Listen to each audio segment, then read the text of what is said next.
अब आतंकियों की बची खुची जमीन को भी मिट्टी में मिलाने का समय आ गया है।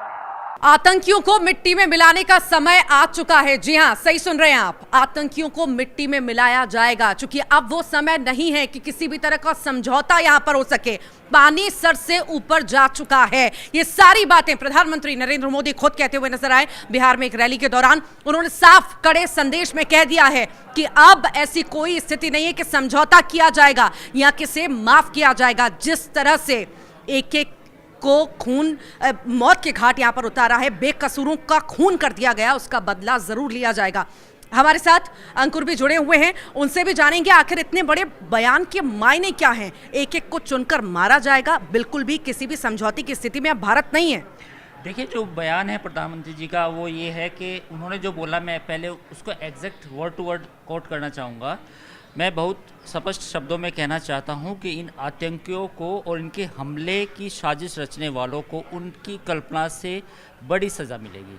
तो इसका मतलब ये है कि भारत के प्रधानमंत्री श्री नरेंद्र मोदी ने साफ कर दिया है कि भारत एक मिलिट्री ऑप्शंस ढूंढ रहा है और इन आतंकियों के खिलाफ वो मिलिट्री ऑप्शन होगा। यानी कि जो बालाकोट में हुआ उससे बड़ा हो सकता है। जो लैंग्वेज है, इसलिए मैंने कोट किया कि जो बालाकोट में हुआ उससे बड़ा मिलिट्री एक्शन हो सकता है। तो फौरी तौर पे जो अगर हम बयान को देखें, प्रधानमंत्री के जो बयान है उसको एनालिसिस करें, तो उसमें ये है कि इंडिया ने कल रात जो अपने डिप्लोमेटिक एफर्ट्स थे, जिसमें उन्होंने कहा कि जो पाकिस्तान की जो एम्बेसी है उसका जो साइज़ है वो कट डाउन किया जाएगा। नंबर 2, इंडस वाटर ट्रीटी को सस्पेंड किया गया। और फिर जो डिफेंस अटैची थी पाकिस्तान के, उनको नॉन पर्सना एक्स ग्राटिया कहा गया, यानी कि आप देश छोड़ के चले जाएं। तो ये डिप्लोमेटिक जितनी भी चीज़ें थी वो हो गई हैं।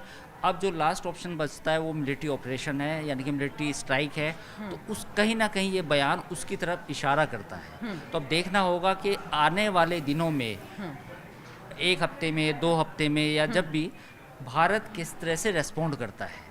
तो ये एक बड़ी चीज़ है। 5 बड़े कल फैसले लिए गए अंकुर। उन 5 बड़े फैसलों के बाद आज मंच से इतनी बड़ी बात कह देना, ये भी कहीं ना कहीं दर्शाता है कि ज्यादा समय नहीं है अंकुर। यहाँ पर बड़ा फैसला बहुत जल्द लिया जाएगा और इन्हें नेस्तनाबूद किया जाएगा। बिल्कुल, देखिए, जिस तरह से सऊदी अरब का दौरा छोड़ के आए, वो पहला इंडिकेशन था कि प्रधानमंत्री सीरियस है, या गवर्नमेंट सीरियस है।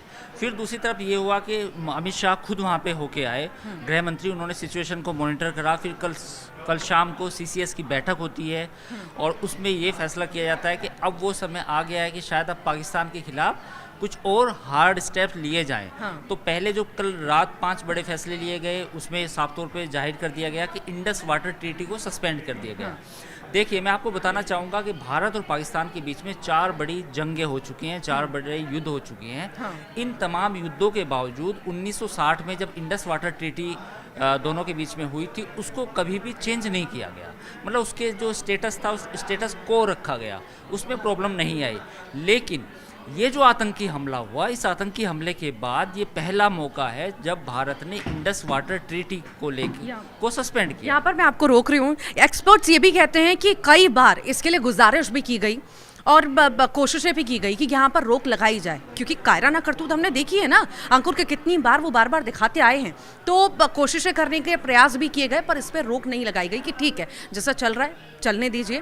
पर अब वो वक्त आ चुका है, यहाँ पर अब सोचने समझने का नहीं है, डायरेक्ट ठोकने का है। हाँ, बिल्कुल, जैसे आपने बताया कि ये जो ट्रीटी थी 4 जंग सरवाइव कर चुकी थी, उसके बाद ही पूरे देश में माहौल था कि भई हम उस मुल्क के साथ जो हमारे साथ इतने टेररिस्ट अटैक करता है और इतने लोगों का खून बहा चुका है, उसके साथ क्या इस तरह की ट्रीटी हम, और वो भी वन साइडेड ट्रीटी है। जो 1960 में हुई थी ये ट्रीटी, वो वन साइडेड थी और वर्ल्ड बैंक ने ये ब्रोकर्ड की थी, यानी कि वर्ल्ड बैंक इसमें शामिल था।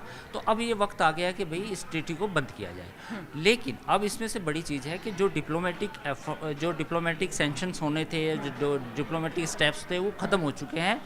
अब जो फैसला है, जो लास्ट ऑप्शन बचता है, जैसे मैंने आपसे कहा कि मिलिट्री ऑप्शन होता है, तो मिलिट्री ऑप्शन ये चूज़ किया गया है, ऐसा लगता है। जो बयान है प्रधानमंत्री का, वो साफ तौर से इशारा कर रहा है कि भारत अब आने वाले समय में जो टारगेट्स हैं आतंकियों के उनको टारगेट कर सकता है, या कुछ और जो भी प्लानिंग हो सरकार के लेवल पे, क्योंकि एक स्ट्रेटजी बनाई जाएगी, एक प्लानिंग बनाई जाएगी कि कैसे वहाँ तक जाना है, किन आतंकियों का पीछा करना है, कौन उनके हैंडलर हैं, या जो उनके पीछे आतंकियों के पीछे कौन है। बेसिकली पाकिस्तान आर्मी है, क्योंकि आसिम मुनीर का जो पाकिस्तान आर्मी के चीफ हैं, एक हफ्ते पहले बयान आया, उन्होंने बार बार वही बात दोहराई, टू नेशन थ्योरी, यानी कि आज से 77-76 साल पहले जो टू नेशन थ्योरी के आधार पे मुल्क बना था, उन्होंने फिर वो रेटोरिक वापस लेके आए नैरेटिव। तो उस नैरेटिव के बाद ये लगने लगा था कि पाकिस्तान की जो आर्मी है वो अभी भी उसी डिल्यूजन में है, वो अभी भी भारत को लेके उसका मन साफ नहीं है, कश्मीर को लेके वो फिर उसका रेटोरिक वही है। तो जो स्टैंस है पाकिस्तान आर्मी का वो वही है जो आज से 77-70 साल पहले था। तो जब लगने तो फिर अचानक से फिर ये अटैक होता है। तो इस अटैक के बाद कहीं ना कहीं इस अटैक की लिंकेज उस बयान, आर्मी चीफ के बयान से जोड़ी गई। लोगों ने कहा कि देखिए आर्मी चीफ ने एक हफ्ते पहले इस तरह का बयान दिया था जो काफ़ी मतलब जिसकी निंदा भी होनी चाहिए और जो इतना विभाजनकारी था और हिंदुओं के खिलाफ हेट्रेड से भरा हुआ था। तो ऐसे बयान आर्मी चीफ ने जब दिए, एक हफ्ते बाद अटैक हो जाता है। तो अब मुझे लगता है कि ये जो पूरा साउथ एशिया में नैरेटिव बना है वो ये बना है कि पाकिस्तान को लगता है कि वो जंग मतलब वो इस तरह की प्रॉक्सी वॉर में लगातार भारत को इन्वॉल्व करना ही चाहता है। तो यही वजह है कि अब भारत के पास जो ऑप्शंस हैं जो सरकार लेगी वो यही है कि मिलिट्री ऑप्शंस तलाशे जाएंगे। एग्रेशन बहुत ज़्यादा है अंकुर, और इस एग्रेशन की वजह से हम काफ़ी चीज़ें यहाँ पर देख सकते हैं, समझ सकते हैं कि क्या हश्र इन आतंकियों का होने वाला है आने वाले समय में। शायद आने वाले क्षणों में हो जाए, समय में, कुछ दिन में, ये कुछ भी नहीं कहा जा सकता। यहाँ पर एक बात का और जिक्र हम कर लेते हैं कि जो ये आतंकी हमला हुआ, बेकसूर मारे गए, काफ़ी सारे देश सामने आए हैं, सपोर्ट में खड़े हैं। चीन का हमेशा जिक्र होता है, ये लगता है कि शायद वो पाकिस्तान के फेवर में है, ये सारी चीज़ें, पर उसने भी कड़ी निंदा की है, कहा कि हम हिंसा के साथ नहीं हैं, हम मारकाट के साथ नहीं हैं। तो हम क्या माने, ये जो सारे देश आएंगे एक मजबूती भी इससे भारत को मिलेगी और ज़्यादा अच्छे से लड़ा जा सकेगा। देखिए डिप्लोमेटिकली तो भारत को सपोर्ट है, इसमें कोई दो राय नहीं है। अमेरिका का सपोर्ट मिलेगा, बाकी कंट्रीज़ ने भी सपोर्ट किया है। लेकिन ये हमला आपको देखना होगा कि जो आज पिक्चर्स आए, जो वीडियो आए हैं, वो साफ तौर पे ऐसे ही विजुअल हैं जैसे 7 अक्टूबर 2023 को हमास ने इजराइल पर अटैक किया था। अगर आप उनकी जो दृश्य हैं उनको देखें, इतने भयावह हैं, लोगों के सिर में गोली मारी गई है। तो जब लोगों के सिर में गोली मारी गई है और बिल्कुल नेस्तनाबूद किया गया उन लोगों को जिनका कोई कसूर नहीं था, ये सेम ऐसा ही अटैक है जो हमास ने किया था 7 अक्टूबर को। तो लोग इससे भी तुलना कर रहे हैं। दूसरी बात ये है कि आप एक सिविलाइज सोसाइटी में, सिविलाइज वर्ल्ड में अगर आप लगातार ऐसे बारबरिक एक्ट करते हैं तो एज ए नेशन आप पे सवाल उठेंगे। एज ए नेशन आप पे सवाल ये पूछे जाएंगे कि पूरी दुनिया में आप यानी पाकिस्तान पूरी दुनिया में टेररिज्म का एपिसेंटर क्यों बना हुआ है। ओसामा बिन लादेन पाकिस्तान में छुपा था, पाकिस्तान ने किसी को बताया? नहीं बताया। आज भी यानी कि ओसामा बिन लादेन के मरने के 15-20 साल बाद भी आज भी आप उन्हीं चीज़ों में मुलविस हो। आप वही चीज़ें बार बार, प्रॉक्सी वॉर, टेररिस्ट भेजना, उनको ट्रेन करना, वो पंजाबी में बात करते हैं। लोगों को ये भी पता है कि आप जितने भी आपने टेररिस्ट ट्रेंड किए हैं वो पंजाब से आते हैं। आपकी आर्मी पूरी पंजाबी है, 80-90% आपकी आर्मी में पंजाबी हैं, पाकिस्तान पंजाबी। और आप उन्हीं लोगों को पंजाब सूबे में जितने भी मदरसे हैं आपने उन्हें रेडिकलाइज किया हुआ है, वहाँ से लोगों को उठाते हैं, ट्रेन करते हैं, फिर इंडिया में मैसकर करने के लिए भेजते हैं। तो ये पूरा मोडस ऑपरेंडी सालों साल एक आर्मी चीफ आता है तो दूसरा आर्मी चीफ उसको कैरी करता है, एक डीजी ISI आता है वो दूसरा डीजी ISI उसको कैरी करता है। तो ये पॉलिसी है स्टेट की, एक तरह से पूरी पॉलिसी बन चुकी है कि cross border terrorism is our policy. So that's why कि जो पूरा रीजन है अनस्टेबलाइज है। और कश्मीर की जहाँ तक बात करें, कश्मीर में जब से 370 एब्रोगेट हुई तो 370 के बाद ये उम्मीद लगने लगी थी कि सिचुएशन बेहतर होगी, लोग शांति से रहेंगे। हो भी गई थी। पिछले 3 सालों में वहाँ पर किसी उस तरह के बड़े अटैक्स नहीं हुए थे, कुछ छुटके एक दो हुए, रियासी में हुआ था, वो एक इंसिडेंट है। बट ओवरऑल एक सिचुएशन नॉर्मलाइज हुई थी। तो पाकिस्तान को लगने लगा कि पूरा जो कश्मीर है पूरा हाथ से चला जाएगा, इस इशू को फिर से उठाना है, इस इशू को फिर से आग देनी है, तो वो इसने काम किया। दूसरी बात यह है कि पाकिस्तान के आर्मी चीफ के बयान को भी देखें तो उन्होंने कहा था कि कश्मीर हमारी जगलर वेन है, यानी कि गले की नस है। तो जो आर्मी चीफ इस तरह के बयान दे रहे हैं तो वो समझ सकते हैं कि स्टेट की पॉलिसी है कश्मीर को लेके अनचेंज्ड है। उनको ट्रेड नहीं चाहिए वाघा से, उनको कोई और चीज़ नहीं चाहिए, उनको अपने जो लोग हैं उनकी पॉवर्टी लाइन, उनको गरीबी है उसको ठीक नहीं करना। उनकी सिर्फ एक ही है कि हमें कश्मीर में लड़ाई जिहाद को चालू रखना है। जो जिहाद प्रोजेक्ट है पाकिस्तान आर्मी का वो स्टिल कंटिन्यू है। अब आप अंकुर कैसे देख रहे हैं इसे? अब और क्या क्या, सेना का ऑप्शन तो आपने बताया, इसके अलावा ऐसा क्या लग रहा है, ऐसे कौन कौन से ऑप्शन हो सकते हैं जिसकी तरफ भी सरकार जा सकती है?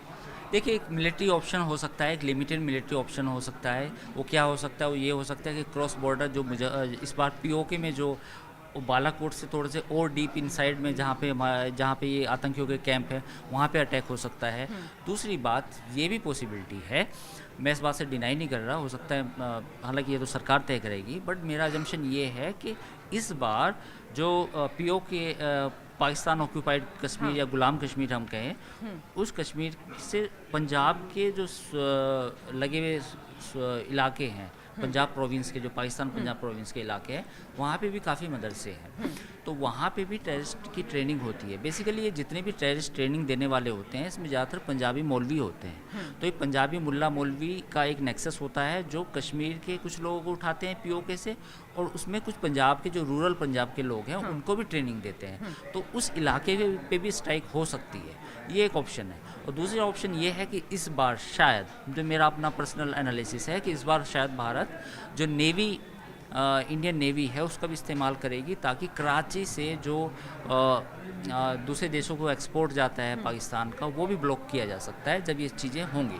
तो ये सारे ऑप्शंस हैं, मुझे तो देखना होगा कि भारत सरकार कौन सा ऑप्शन ये तो देखना ही होगा, क्योंकि हाई लेवल मीटिंग्स भी लगातार अंकुर जारी हैं और बहुत जल्द ये माना जा सकता है, हाँ बड़ी मीटिंग है, तो ये माना जा सकता है कि जो एग्रेशन लोगों में है वो शायद, हालांकि ख़त्म तो नहीं हो सकता, कम हम मान सकते हैं, दर्द तो कम नहीं हो सकता जिन्होंने अपनों को खोया है, पर ये बहुत जल्द शायद हमें देखने को मिलेगा कि यहाँ पर जवाबी जो है कार्रवाई होगी। एक सवाल यहाँ पर अंकुर ये भी है कि कई सारे सवाल या कई सारी मांग, हालांकि कोई भी कुछ भी कह सकता है, हम ऐसे देश में रहते हैं कि हम अपनी बात रख सकते हैं, ये भी कहा जा रहा है अब तो वॉर की बारी आ चुकी है, इसको लेकर आप क्या कहेंगे? देखिए, वॉर तो जब वॉर का कोई एस्केलेशन जब होता है वो उसका कोई लिमिट नहीं होती, वो किसी छोटी बात से भी शुरू हो सकता है। तो वॉर कहाँ जाएगी, कितनी जाएगी, ये तो मैं नहीं कह सकता, बट ये भी बात है कि ये खतरा हमेशा रहता है। तो अगर सिविलाइज सोसाइटी की बात करें, सिविलाइजेशंस की बात करें, या दुनिया की अब मौजूदा दौर की बात करें, तो वॉर नहीं होनी चाहिए। लेकिन आप देखिए कि बार बार अटैक करना, प्रॉक्सी वॉर करना, जिहाद प्रोजेक्ट को बंद ना करना, इतने सालों से एक ही पॉलिसी कश्मीर को उसको जारी रखना, जगलर वेन बताना, ठीक है, बजाय ट्रेड करने के इंडिया से, बजाय इंडिया की जो तरक्की है उसमें उसका फ़ायदा उठाने के आप अपने नेबर से, आप अभी भी 1947 के माइंडसेट में हैं। 1947 में जो आपका टू नेशन थ्योरी थी, आप उससे बाहर निकल ही नहीं पाए। आप अपनी शिनाख्त किससे करते हैं? एज ए पाकिस्तानी से मैं बात कर रहा हूँ, पाकिस्तान की शिनाख्त वो खुद किससे करता है? महमूद गजनवी से।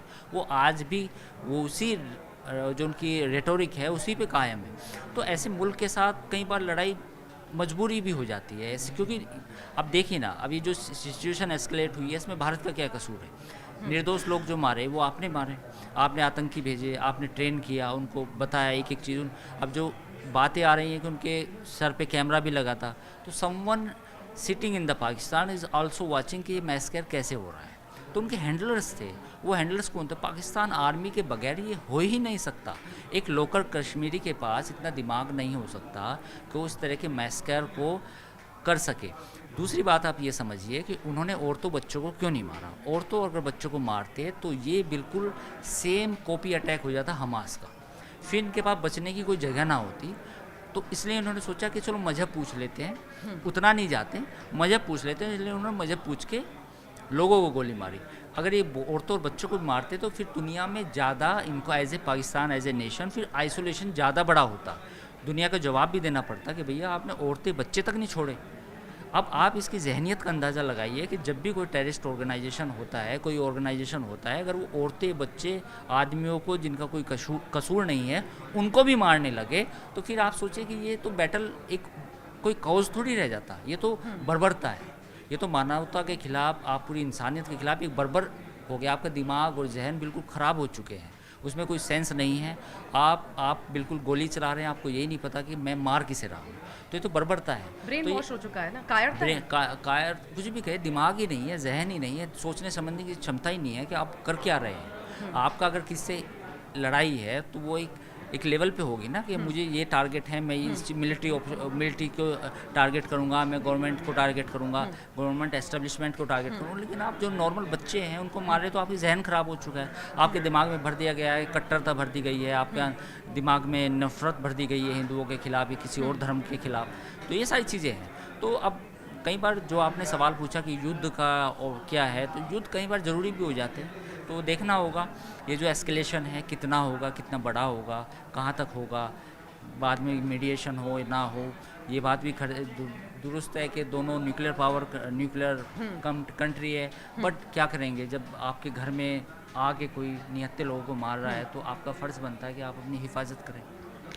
अंतिम छोर तक खदेड़ने की बात पीएम मोदी ने कही है, और जैसा आतंकी हमला हुआ है, बेकसूरों की जान गई है, बहुत जल्द इसका बदला लिया जाएगा, पीएम के द्वारा ये कहा गया है। और उम्मीद सभी को है, बस इंतज़ार करना है किस पल वो जवाबी कार्रवाई होगी।